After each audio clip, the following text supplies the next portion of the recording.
Olá, pessoal do segundo ano. Conforme eu tinha prometido para vocês, fica então a aula sobre moluscos, né? Para essa semana eu vou colocar para vocês também atividades de revisão referente aos outros filos que já viram, mais moluscos para que vocês possam fazer e colocar lá no nosso Google Sala de Aula, tá? Então vamos iniciar nossa aula sobre moluscos. Que são moluscos, né? Quem são eles? Vou falar primeiro das características gerais dos moluscos, ou seja, são aquelas características comuns a todas as classes, né? A grande maioria delas. E que servem como uma comparação entre as classes anteriores e posteriores, até como uma análise evolutiva, tá? Então, que características são essas, né? Os moluscos, eles são indivíduos de corpo mole, por isso assim chamados moluscos, né, de corpo mole. São indivíduos triblásticos, ou seja, possuem 3 folhetos embrionários. O que significa dizer isso, né? Os folhetos embrionários são aqueles que vão dar origem aos tecidos do organismo. E se vocês derem uma analisada nessa figura aqui, ao lado, vocês têm aí uma estrutura, né, que tem uma região amarela, chamada de ectoderme, que é um folheto embrionário. Tem uma região azul, chamada de endoderme. E uma região rosa, né, que é o folheto embrionário conhecido como a mesoderme. Alguns indivíduos, eles apresentam somente 2 folhetos embrionários, que são a ectoderme e a endoderme. Por isso, eles são chamados de diplásticos, tá? Que é o caso dos poríferos e dos quinidários.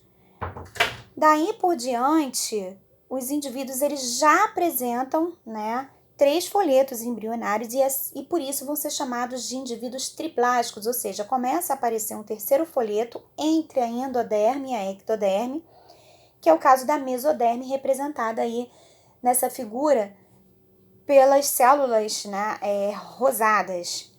E aí é a mesoderme. No caso dos moluscos, eles já são animais do tipo, seres, né, do tipo triblásticos. Ou seja, eles apresentam a ectoderme, a endoderme e a mesoderme, tá?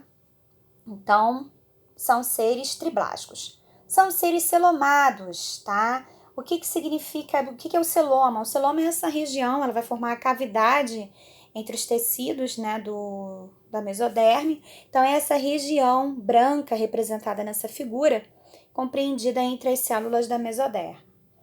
Corpo não segmentado, que os moluscos, eles não têm, assim, um corpo muito dividido, né, muito segmentado, cabeça, corpo, como um todo, não tem uma segmentação específica. E são indivíduos protostômios. O que significa dizer isso?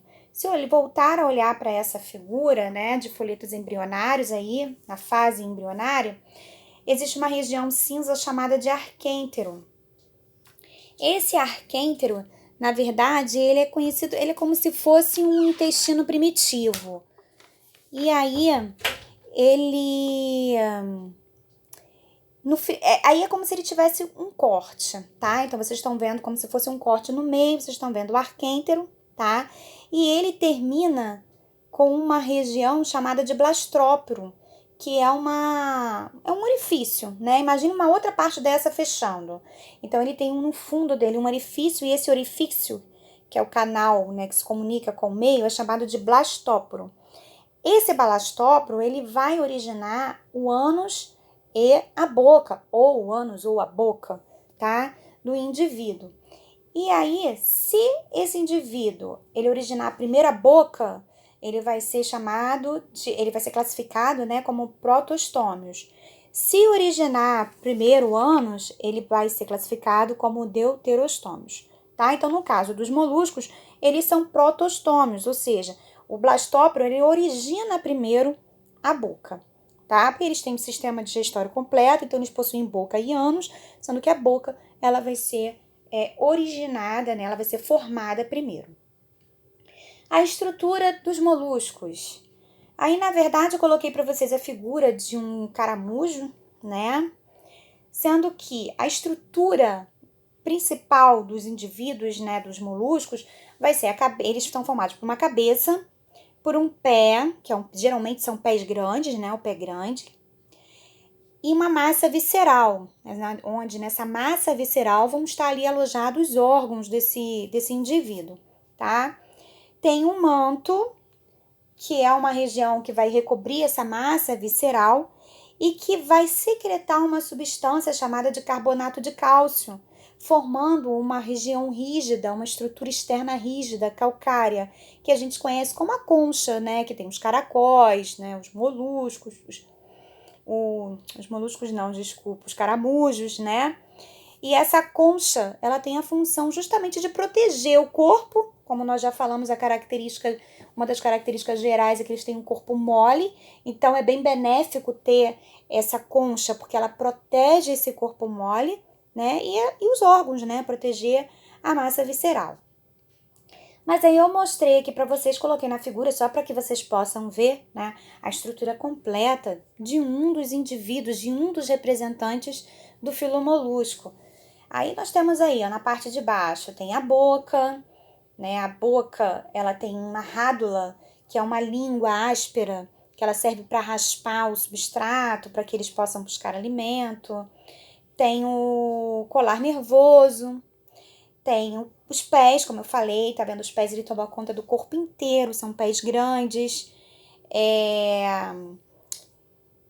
O ânus, né? Porque tem o sistema digestório completo. Então, ela começa pela boca, vocês podem ver que tem o estômago, tem o intestino, né? E aí termina no ânus. Coração, nefrídeos, né? Os nefrídeos, eles vão fazer o quê? Né, vão fazer a filtragem, né? Vai filtrar, igual os nefrídeos do nosso rim, para produzir os excretas.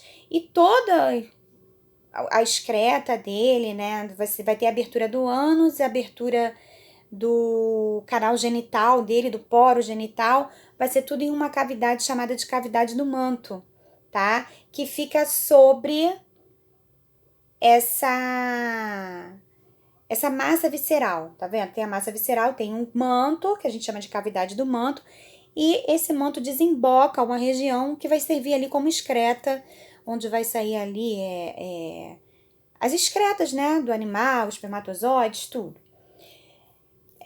A concha, que é a parte mais externa, e os pés também, já mostrei para vocês, né? Os pés, os músculos retratores dos pés, que vai ajudar na locomoção.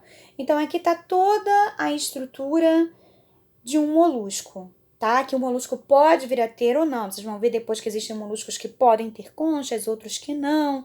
Então, eu peguei essa figura só para mostrar para vocês que eles têm sistema digestório completo e algumas estruturas que podem aparecer ou não em alguns indivíduos do filo molusco, tá? Mas geralmente o corpo, ele é formado por cabeça, um pé e uma massa visceral com um manto protegendo, e em alguns o manto vai secretar a concha, em outros não, tá? Os moluscos, né? O filo molusco, ele possui 3 classes que são importantes, né? São mais vistas, que mais aparecem em vestibulares, em provas, né? Que a gente mais ouve falar e que mais se conhece. E tem mais 3 grupos que são menos vistos, menos falados, mas de qualquer forma eu vou mostrar para vocês quem são eles e mostrar a diferença entre esses menos falados. Então, vamos começar a falar sobre as principais classes do molusco. Nós temos aí a primeira classe que aparece pra gente, são os gastrópodes. Os gastrópodes, o nome significa pés no estômago, na barriga. Gastro vem de estômago, né? De barriga, e pó de pé. Então, são indivíduos que têm pés grandes, né? Por todo o corpo, né? A barriga dele, os pés são grandes, toma conta de todo o corpo. Os principais representantes dessa classe são as lesmas, os caracóis, né? Tem os caramujos também. Essa classe os gastrópodes, né? É a classe de maior número de espécies. vocês vão encontrar, a gente encontra mais ou menos, aproximadamente, umas 70 mil espécies diferentes de gastrópodes, né? Então, assim, é o mais diversificado, tá? E é o único grupo, né? A única classe que apresenta vida terrestre. As outras, vocês vão ver que a maioria é aquática. Então, o único que apresenta indivíduos, né, representantes de vida terrestre são os gastrópodes, tá? A locomoção dos gastrópodes, né? Eles são seres rastejantes, né? Se locomovem por esses grandes pés que eu já mostrei para vocês.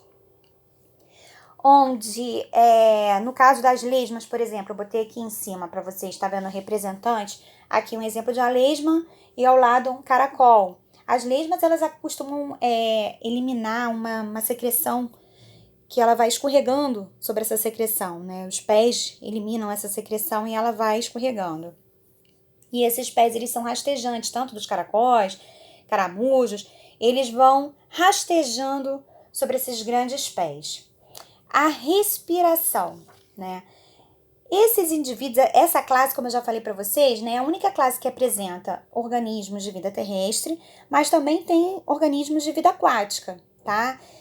Então, aqueles que apresentam a vida terrestre, eles vão ter a respiração do tipo pulmonar.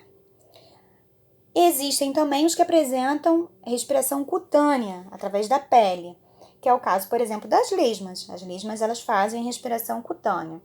E aqueles que têm modo de vida aquática, eles vão acabar fazendo a respiração por brânquias, tá? É uma respiração branquial.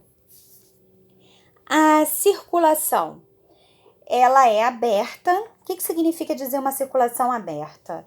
Ela não é uma circulação que não é conduzida por vasos sanguíneos. O sangue, ele fica na cavidade do organismo, né, entre os tecidos.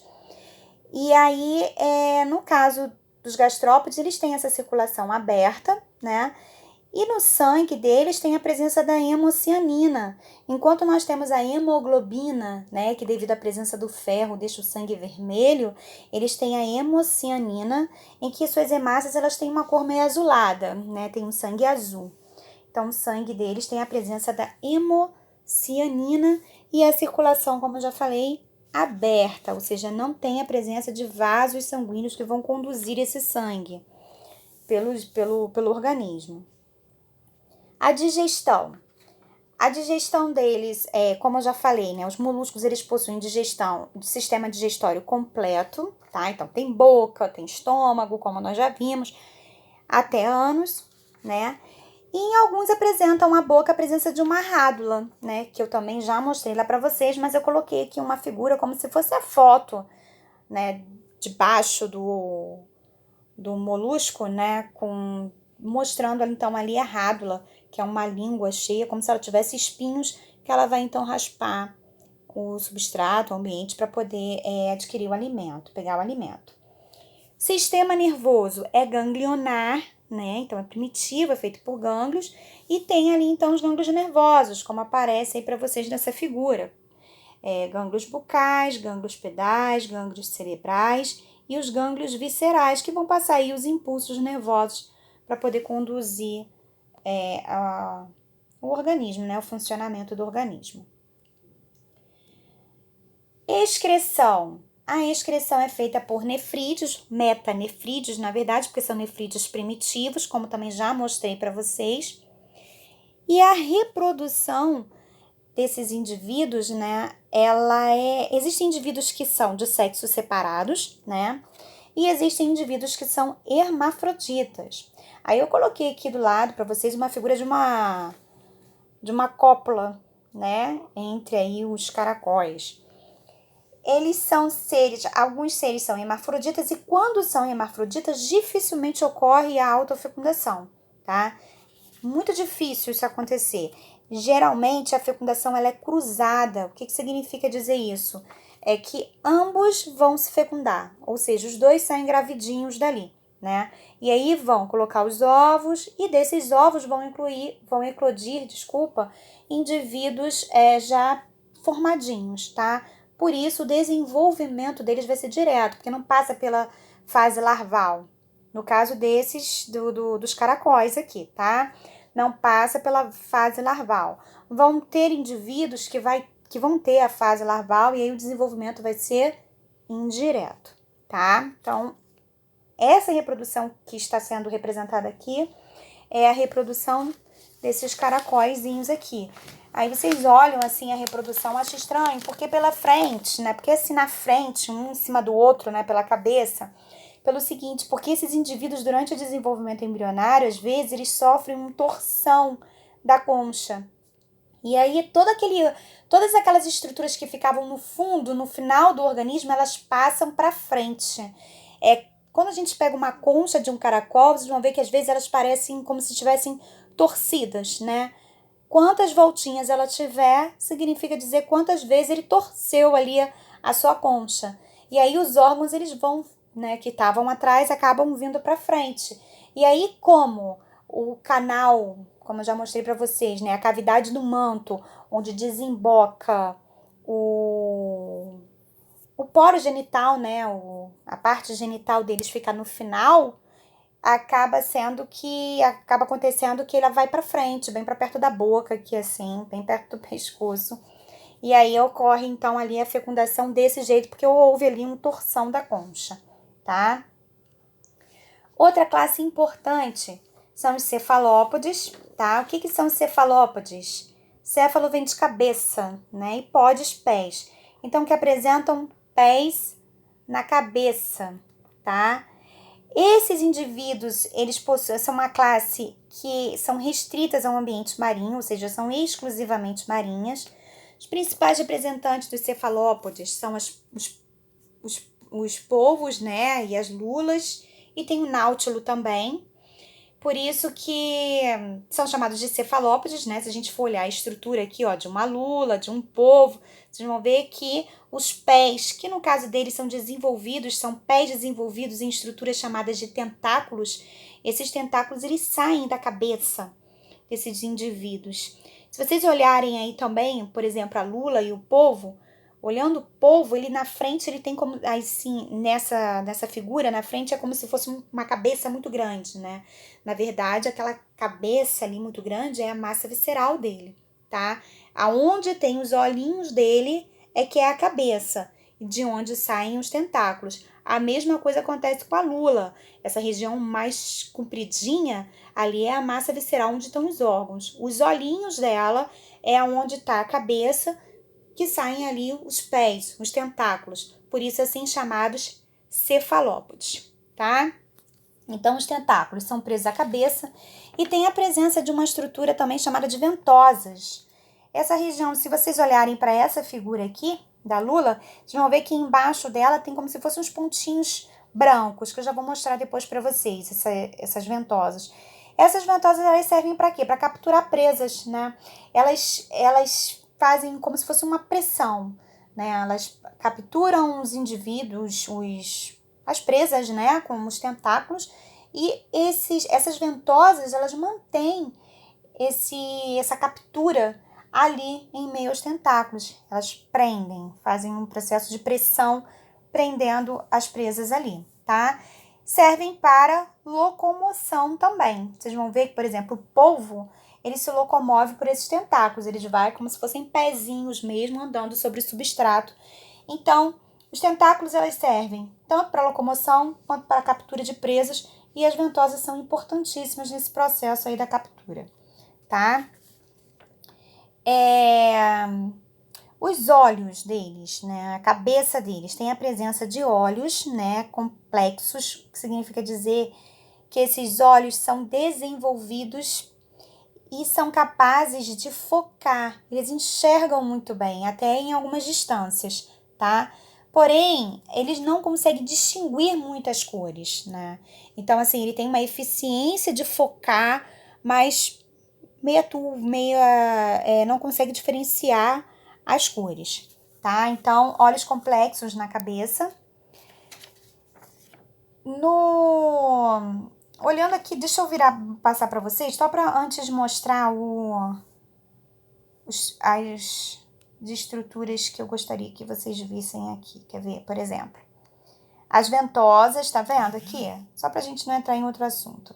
As ventosas na região de baixo dos tentáculos, que vão servir para poder fixar as presas, estão vendo? E aqui tem a estrutura de uma lula, por exemplo, né? A estrutura de todo o organismo, sistema digestório completo e tudo mais, mas eu já vou voltar aqui nessa figura para vocês também, tá? Então, aí, voltando lá. Os olhos complexos, né? Capazes de focar. Referente à concha, existem indivíduos que possuem conchas, indivíduos sem conchas e indivíduos que possuem uma concha interna. E aqui eu botei os 3 representantes para vocês. Tem aqui o náutilo, que ele possui concha, tá vendo? A concha dele aí, já bem visível.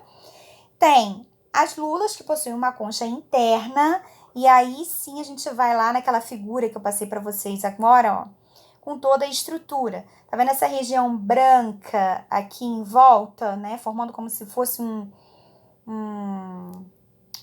alicerce, né? Para o corpo dele, essa região branca em volta. Isso aqui é a concha interna secretada, tá? Ela é menos rígida, menos calcária, mas existe essa conchinha aqui interna que dá essa cobertura, essa defesa também da cavidade do manto para a lula. Já o polvo, ele não possui concha, por isso que a parte dele, cavidade do manto dele, é bem mais molenga do que da lula. Da lula é uma coisa mais estruturadinha, devido à presença aí dessa concha interna, tá? Então, a presença da concha, alguns cefalópodes possuem, outros não possuem, outros têm, então, uma concha interna. Tubo digestivo completo, né? Como aqui tem, mostrando para vocês aqui é a representação de uma lula, tá vendo? Os tentáculos dela aqui no final, a boca entre os tentáculos. Já mostrei para vocês essa estrutura mais rígida aqui, que seria, no caso, uma concha secretada e uma concha interna. Brânquias, porque como eles têm vida aquática, o tipo de respiração deles vai ser branquial, né? Então, aqui, ó, respiração branquial. A circulação deles é fechada, tá? Diferente do que a gente acabou de ver no gastrópode, eles têm circulação fechada. E o sangue deles é uma hemolinfa, ou seja, ela é transparente, tá? Então, tem um sangue meio transparente, formado por hemolinfa. A locomoção deles, como eu já falei, o polvo, por exemplo, utiliza os tentáculos, que são importantes também para a locomoção, né?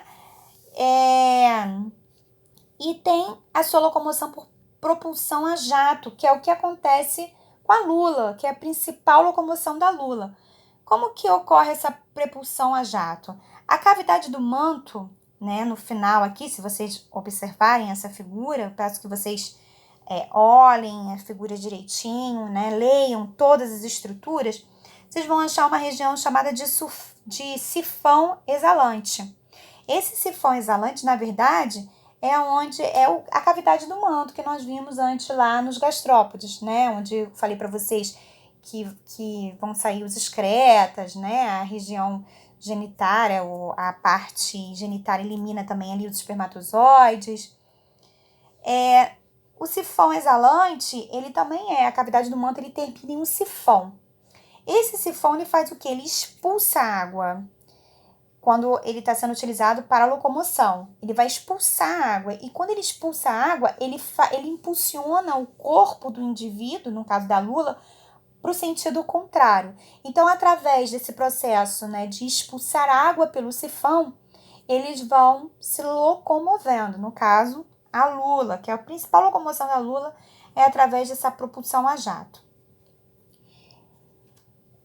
Referente à estrutura deles também, tá vendo? Existe aqui um tentáculo maior, onde tá aqui, ó, o sifão exalante, que vocês vão olhar a figura direitinho. Ao lado do sifão exalante, tem como se fosse um tentáculo maior desenvolvido, né? Que esse tentáculo aqui, na verdade, ele é um tentáculo que ele tá desenvolvido para a reprodução. Ele é utilizado também para a reprodução, onde ele vai, esse tentáculo diferenciado, né? Ele vai ser introduzido na cavidade genital, no poro genital da outra lula, ou do polvo. O polvo acontece a mesma coisa, é através do tentáculo, tá? Onde ele vai liberar ali o espermatozoide, tá? E também a fecundação, ambos saem dali gravidinhos, tá? Um vai colocar o tentáculo no poro genital do outro. E tem o sifão ali também, mas o que eu ia falar para vocês aqui da propulsão a jato? A fecundação interna através de tentáculos, é interna por quê? Porque a fecundação vai acontecer dentro do organismo. Então, ele vai colocar o tentáculo lá no poro genital e aí vai haver fecundação interna, vão ser colocados ovos, da onde vão eclodir indivíduos formados como indivíduos adultos, né? Só que menores. E aí é por isso que a gente chama de desenvolvimento direto. Outra estrutura importante, lembrei que eu queria falar para vocês. Outra estrutura importante é a bolsa de tinta, presente tanto na lula quanto no polvo, tá? Essa bolsa de tinta, ela serve como uma defesa. Como é que acontece isso, né? É uma fuga. Quando ela se sente ameaçada, ela elimina esse jato de tinta, que vai escurecer o ambiente. O predador, ele não vai conseguir enxergar direito, e aí, através da lula, por exemplo, através de propulsão a jato, ela sai daquele ambiente para se defender daquele predador, tá? Então, essa bolsa de tinta, ela serve como uma defesa, como uma fuga, né? Da lula, do polvo, né? Que possuem essa estrutura. Reprodução, já falei, sexos separados, tem o macho e a fêmea, e um vai inocular o outro. Eu coloquei aqui o exemplo para vocês, ó, aqui, ó, tinta preta, tá vendo? Ele vai jogando a tinta preta, é bem escura mesmo, tá? E o ambiente vai ficando escurecido e aí o predador ele não consegue mais enxergar, e é exatamente o momento que eles saem do ambiente para se defender. Aqui tem o polvo, tá vendo? Se reproduzindo, um inoculando ali o tentáculo no poro genital do outro, e a lula aqui. E aqui já é o exemplo da ventosa, tá? Mas a lula acontece do mesmo jeito que o polvo. Próximo, bivalves. Os bivalves, eles são indivíduos, né, de corpo achatado. Deixa eu só aumentar aqui a imagem, tá? Possuem a massa visceral em um pé. A concha deles, né, é dividida em duas válvulas, ou seja, abre e fecha, né? Então, por isso são chamados de bivalves, porque a concha é dividida em duas válvulas. A estrutura corporal deles, né? Vocês podem dar uma olhadinha aqui, vão olhar com calma também, tá? Tem ali as brânquias, né? Porque são indivíduos de vida marinha, né? Então, a respiração deles, né, vai ser branquial. Então, eles têm aí a vida marinha com respiração branquial, a presença das brânquias.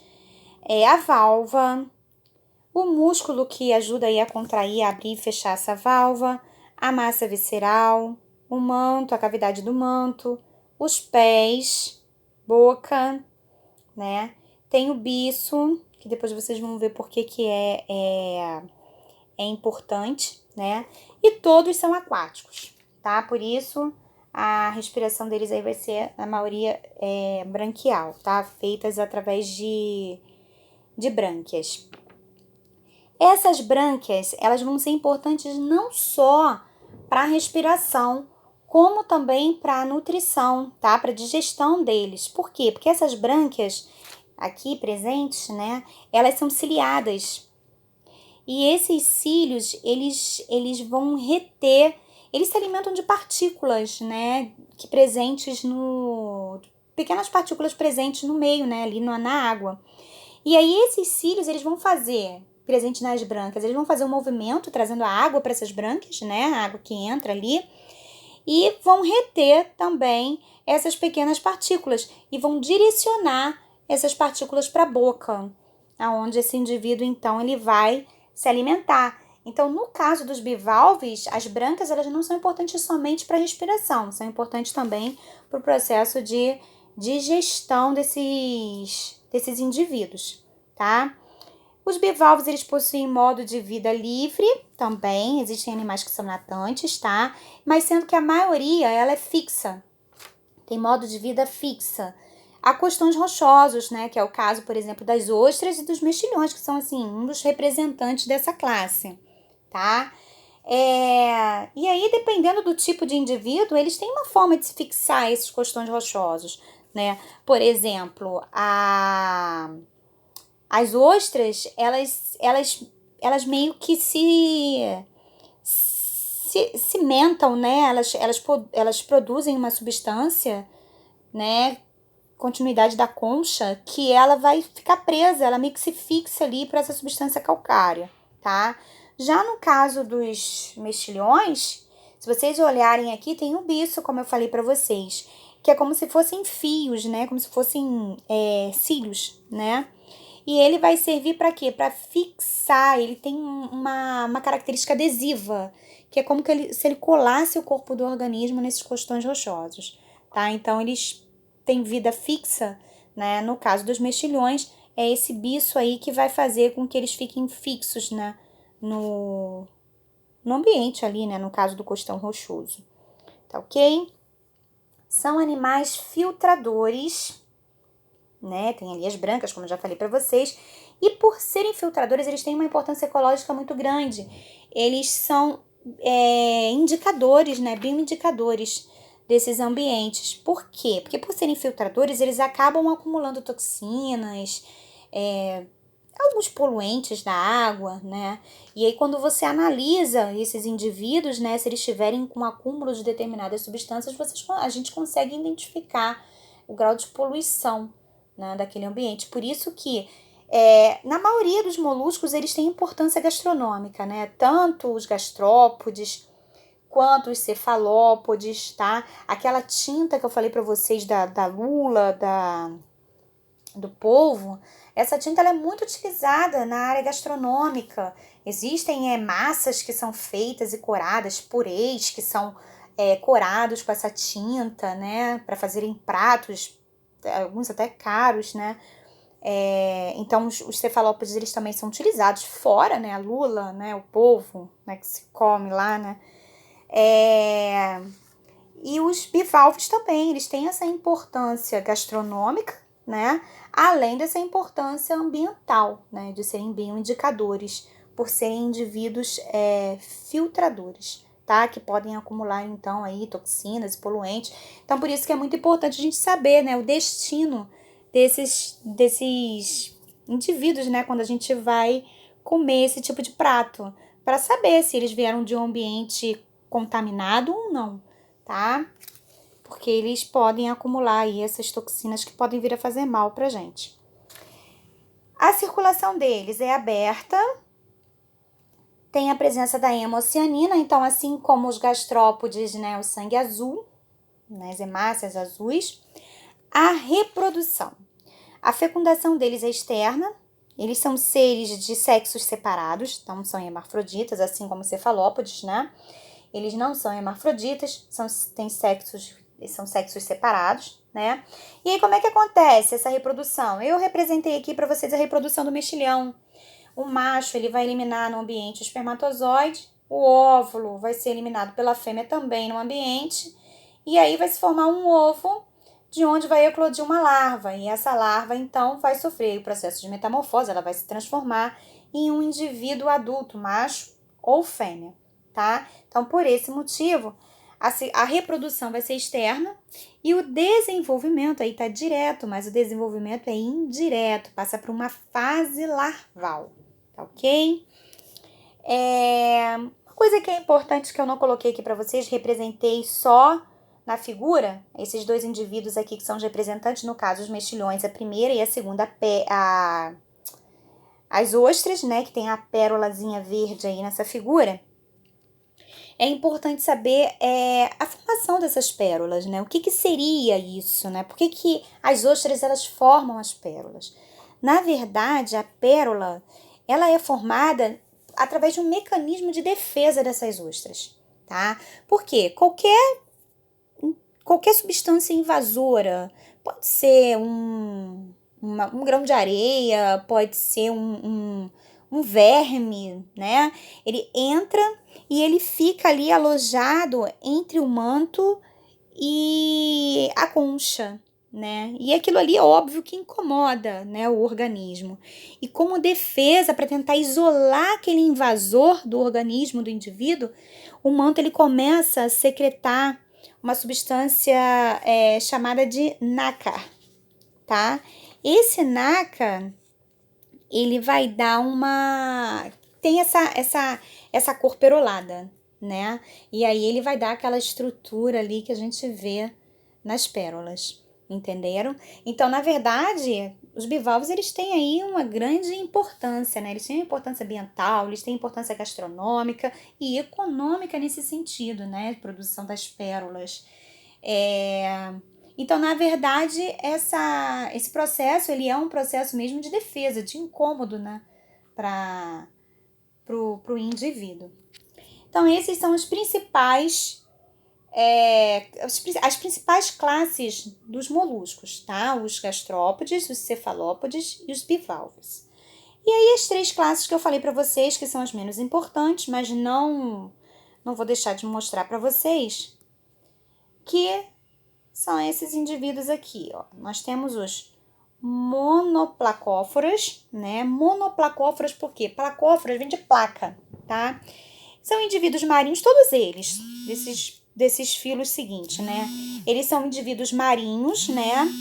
Onde eles possuem uma concha calcária que fica sobre um pé, tá? Como se fosse assim, a concha calcária com um pé.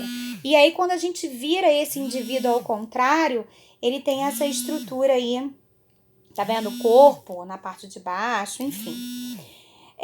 Os poliplacóforas são marinhos também, tá? A diferença deles é porque o monoplacófora tem só uma placa, né? E os poliplacóforas, eles têm várias plaquinhas, como se fosse umas sobre as outras, tá? Então, são cobertos, na verdade, por 8 placas que são articuladas umas sobre as outras. E quando você vira o indivíduo, ele tem lá toda a estrutura que nós já vimos até o momento. E a outra classe são os escapópodas, tá? Eles também são marinhos, é como se fosse uma concha oca, ele é muito parecido com o marfim do elefante, tá? Alguns que são branquinhos, eles são muito parecidos com o marfim do elefante, que é uma conchinha oca aberta, né, dos 2 lados. Então, esses aí são os filos menos importantes, que se diferenciam mesmo pela sua estrutura. E os que mais aparecem mesmo em questão de reprodução, estrutura, locomoção, respiração, né, o modo de vida, vão ser os 3 primeiros que nós falamos, tá ok? Então, gente, vou deixar lá para vocês o exercício, como eu falei para vocês, a gente acaba aqui molusco, e aí na próxima aula a gente começa então a falar de anelídeos, tá ok? Então, beijinhos, fiquem com Deus.